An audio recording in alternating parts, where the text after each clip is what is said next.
Nézzétek meg, tehát 58, 63, 66, és aztán pedig ugye nem árt visszalassítani sem, szóval, hogy kegyetlen. A videót az ORFK Országos Balesetmegelőzési Bizottsága támogatta, hogy mindenki hazaérjen. Nagyon sok szeretettel köszöntök mindenkit, az én nevem Tamás Zsolt. Csak néhány adat a mellettem található Boyueda Q7 Pro Max-szal kapcsolatban, ami rávilágít arra, hogy miért is kellene szigorúbban szabályozni a rollereket, és miért is szükséges komoly védőruházatot alkalmaznunk, amikor egy ilyen kétkerekűt vezetünk. Ugyanis akár 110 km-es a hatótávja ennek a rollernek, alattam is akár 70 km/h a végsebessége. 2600 wattos dupla motorral szerelték fel, első olajos, teleszkópos, hátsó rugós felfüggesztést kapott, és hidraulikus fékrendszerrel vértezték föl, szóval tényleg hihetetlen specifikációkat vonultat föl, méghozzá 750 euróért, vagyis 265 000 forintért cserébe. A geekbuying.com-ról lehet megrendelni vám és egyéb költségek nélkül, a videó alatti leírásban található linkre kattintva és kuponkódot alkalmazva. És bizony itt már, amikor ennyivel megyünk, akkor bicikliúton, járdán nem közlekedhetnénk egy ilyen rollerrel, közúton pedig muszáj lenne ismernünk a táblajelzéseket, a forgalmi irányítóberendezéseket, illetve hogy kinek mikor hol van elsőbbsége. Szóval igenis, valószínűleg kell majd rá jogosítvány ilyen teljesítmény mellett, de kelljen is rá jogosítvány, mert azért ezzel a tempóval már autók között fogunk menni. A másik pedig, hogy sisak, protektoros felső, akár térdvédő és kesztyű is hát legyen rajtunk, mert azért amikor 60-nál, 70-nél ne adj Isten elesünk, akkor ezek komoly sérülésektől tudnak megóvni minket. Szóval nem a rollerekkel van baj, mert a Boyueda Q7 Pro Max is egy fantasztikus árértékarányú termék, csak hát azért most már fel kell nőni a feladathoz, és azért nem kezdőként kell felpattanni egy ilyen rollerre. Na mit gondoltok? Ez még egy elektromos roller, vagy már inkább egy segédmotoros kerékpár? Kellene rá jogsi? Nem kellene rá jogsi? Írjátok meg kommentben, mert kíváncsiak a véleményetekre. Lássuk tehát, hogy mit kell tudni erről a kétkerekűről.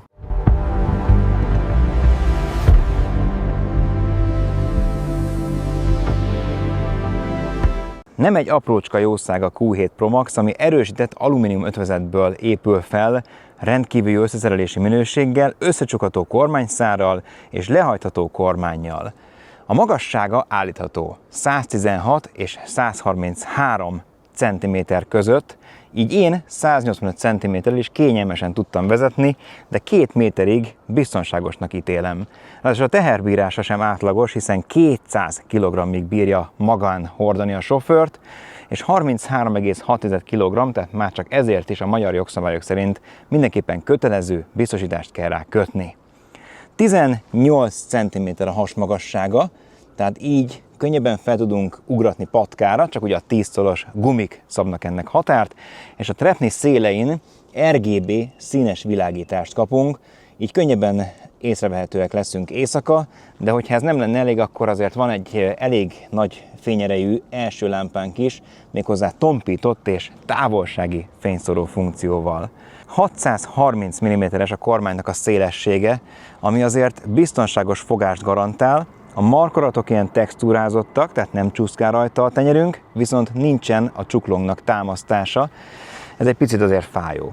Az a jó ebben a rollerben, hogy rengeteg tartozékot kapunk hozzá gyárilag, akár zárat, akár hüvelykúgyas gázkart, és emellé még azért itt a képen látható táska, és még összeszerelési kulcskészlet is jár, szóval tök szuper. Van 2 vezérlőpanelünk, az egyik egy szimpla, innen a jobb oldali kezünkkel könnyen tudjuk vezérelni a különböző sebességi módokat, vagy akár az egy és a dupla motoros módot, és még van lámpakapcsolásunk is, de van még egy nagy kijelzőnk, ami egész jól látható a napfényben is, és innen is azért vezérelhetünk csomó dolgot a lámpától kezdve, hogy az üzemmódon át a különböző feszültség kijelzésig, vagy éppen az 1 és 2 motoros módig.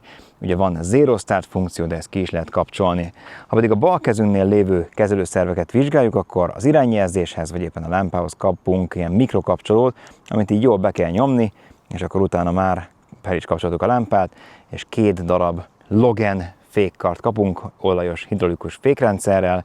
Ahogy említettem, a kormánynak a magassága állítható, elől pedig ilyen kis biztonsági zár rögzíti, pont azért, hogy azért ne csúszkáljon. Nekem az, ami nem tetszik ebben a rollerben, hogy itt csak 2 csavar az, ami a kormányrúdra ráfogatja magát a kormányt, és ezt nagyon erősen meg kell húzni, ellenőrizni is kell, nehogy elmozduljon, aztán valami baleset legyen belőle.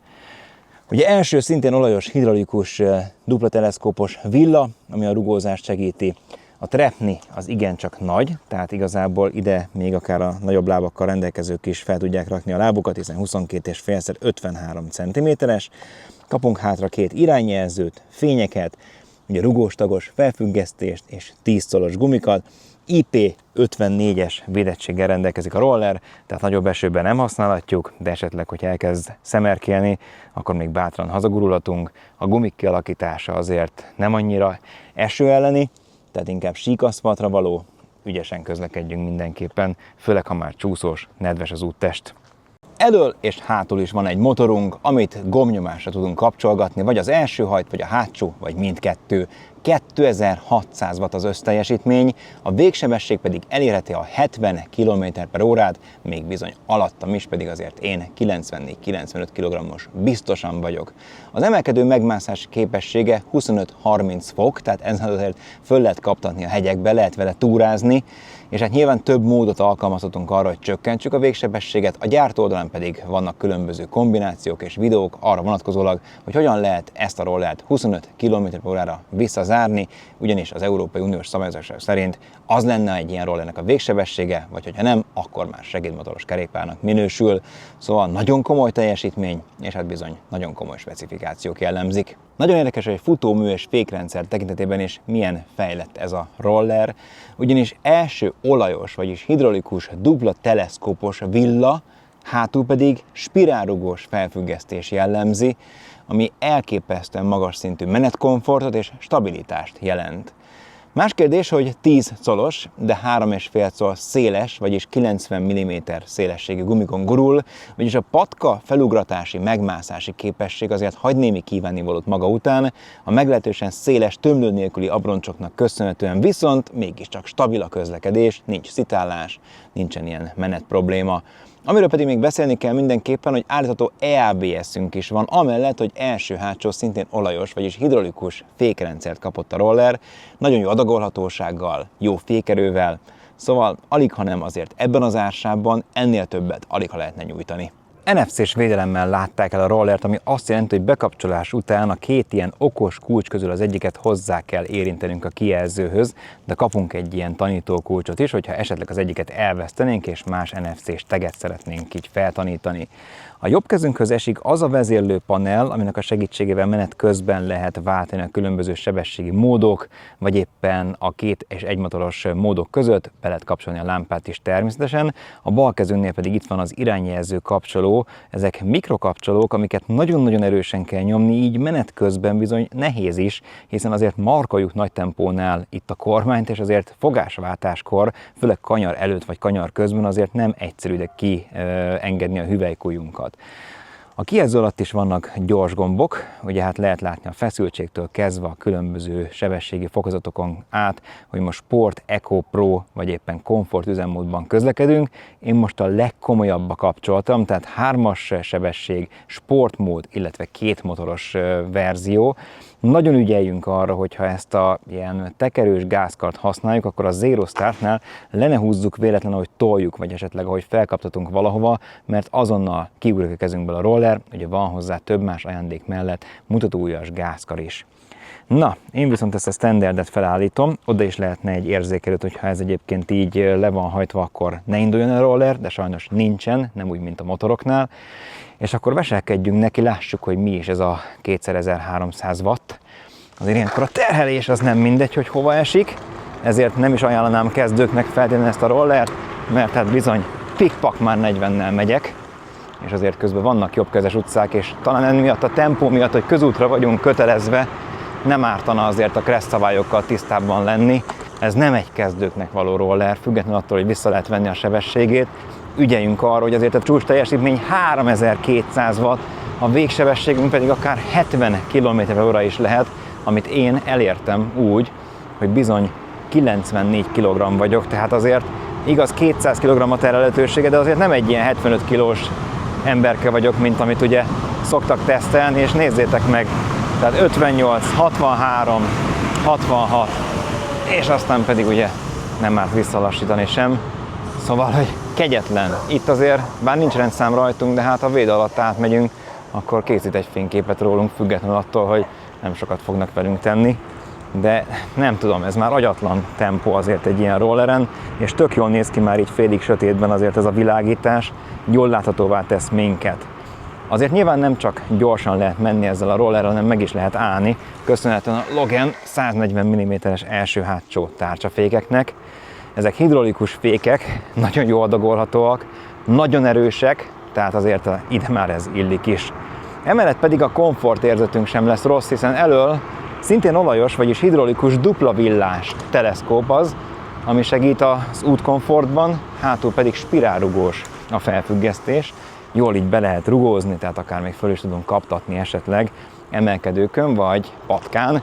Mondjuk a 10 szolos gumik azért korlátokat szabnak utóbbi esetben, de nem lehetetlen felugratni, és nagyon stabil a roller, és nézzétek meg, 8-10 fokos körülbelül az emelkedő, és már a töltöttségi szint hát inkább ilyen 50-40%-on van, mégis 33-mal, kétmotoros módban száguldok fölfele ezen az igencsak komoly emelkedőn, meg sem kottyan ennek a rollernek.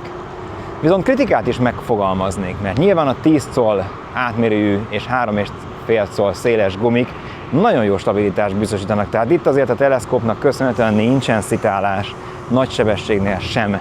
Tényleg nagyon jól kezelhető a roller, borzasztóan kényelmes, marha stabil, de azért nagyon kell figyelni a csavarlazulásra, mert itt a kormányrúd végén csak 2 csavar tartja oda magát a kormányt, és egy komolyabb bukkanó, egy ilyen sebességcsökkentő küszöb, ha ezt nem szorítjuk meg rendesen, akkor azért el tudja mozdítani, és már egy picit balra áll, mert én nem húztam meg eléggé, ami már veszélyes.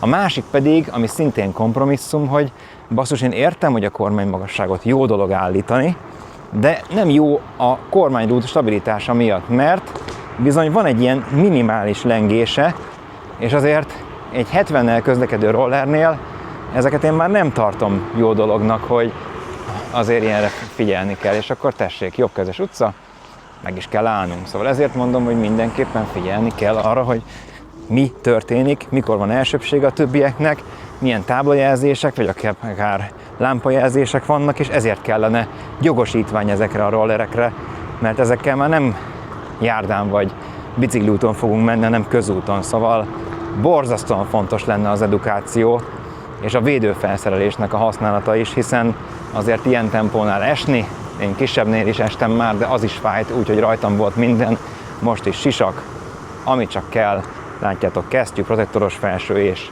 térdvédő is van rajtam, szóval ezeket ne felejtsétek el használni, ha már egy ilyen rollert megvesztek. Amúgy azért, hogy még a pozitívumok sorát emelhessem, 52 voltos, 28 amperórás az akkumulátor, amiből a gyártó szerint maximum 90-110, reálisan inkább ilyen 50-70 km hozható ki, de hogyha állandóan dupla motoros módot használunk, és azért partnak fölfele emelkedőn közlekedünk, akkor ez le tud csökkenni 30-40 km-re, de szerintem az is még nagyon szuper egy 33,6 kg-s rollertől. Ráadásul 2 töltőt is kapunk hozzá, nem csak egyet, ezzel 5-7 óra a töltési idő, egy töltővel pedig hát 10-14 óra. Na és akkor jön egy ilyen fordulás, és aztán még egy gyorsítás, jó? Mert azért érdemes. Tehát most legmagasabb sebességi fokozat, kicsit előre terhelünk, teljes gáz, 20, 30, 40, 50, és jön egy ilyen küszöb, és ezen is úgy megyek át 30-szal, hogy gond nélkül. És hát az a helyzet, hogy bizony nagyon-nagyon durva ezen menni. És jó is egyben, meg veszélyes is, meg félelmetes, és ezért sarkalok mindenkit arra, hogy úgy közlekedjen, ahogy a legbiztonságosabb, nem csak maga miatt, hanem mások miatt is. És minden adott ahhoz, hogy ezzel azért jól mehessünk, és ahhoz képest egyébként egyáltalán nem drágán, mindjárt el is fogom mondani, hogy mennyibe kerül. Szóval igazából mind az NFC-s indítás, mind a teljesítmény, mind a rugózás, és még azt mondom, hogy a gumik is, de pláne a fékrendszer nagyon magas szintű. Rengeteg ajándékot is kapunk mellé, zártól kezdve tényleg táskán át, ugye dupla töltőig. Csak hát kérdés ugye mindig ilyenkor, hogy mennyi pénzért, és milyen kompromisszumokkal. A legnagyobb az a kormány kialakítás, vagy inkább a kormányrúdnak a kialakítása, előny, hogy állítható a magassága, hátrány, hogy emiatt veszít egy picit a stabilitásából. Viszont menet közben tényleg elképesztően jó közlekedni ezzel a rollerrel.